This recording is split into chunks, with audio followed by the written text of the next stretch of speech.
Lightweights suck. I mean, you saw the video title.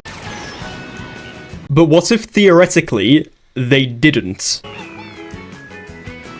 So today I'd like to ask the question, what if lightweights were good?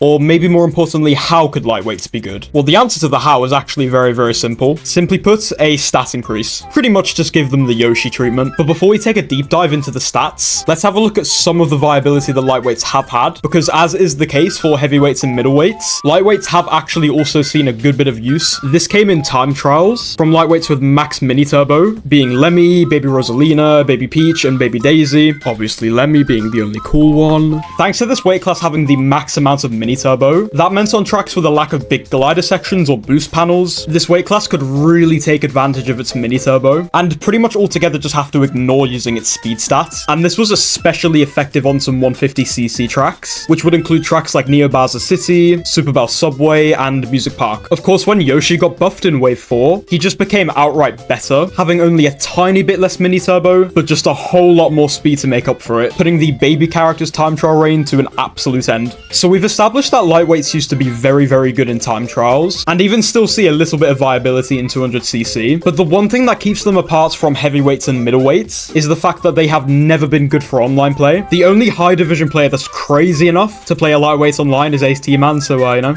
big up to that guy. But as I said before, the only way to make lightweights better is to, of course, give them a stat increase, and I have nominated one of the lightweight classes to receive a buff to be on par with the Yoshi class in viability. Drumroll, please.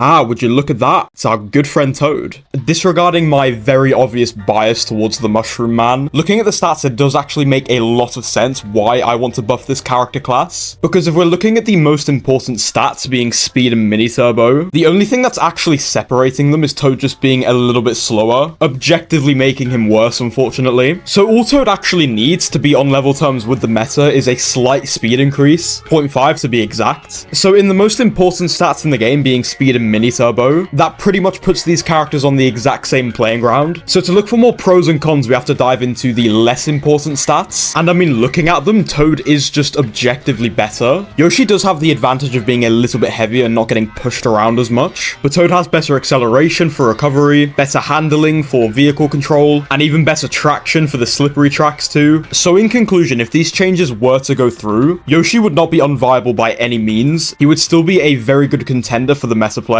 but Toad would just be objectively better, having the better stats as I mentioned, and also as a slight bonus has a slightly smaller hitbox, and also a few more iframes, but I don't think that's too relevant personally, but it's better than nothing. So stat-wise, I think the Toad weight class is the most suited, and also the fact he is the heaviest lightweight, and I really do not want a max mini turbo meta. But disregarding stats, there's also another pretty important reason why I think this character class in particular would be perfect for the online meta play, and that's one word: color.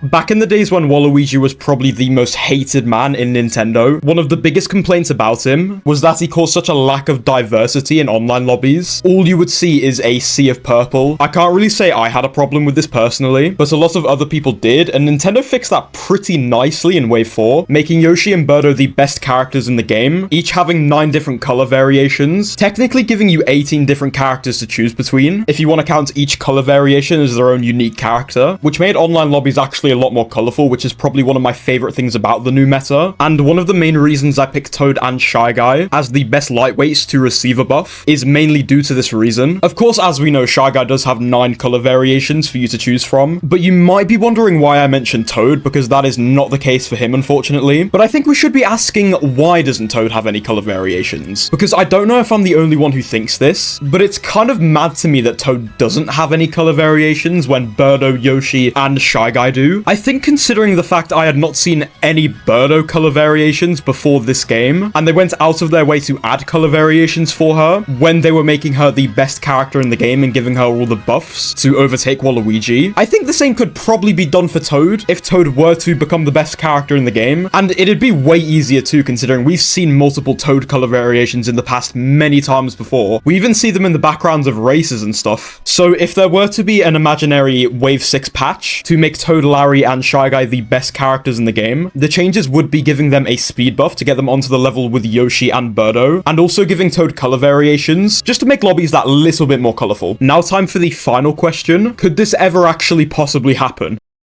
Nah, mate, in your dreams, this game is absolutely finished.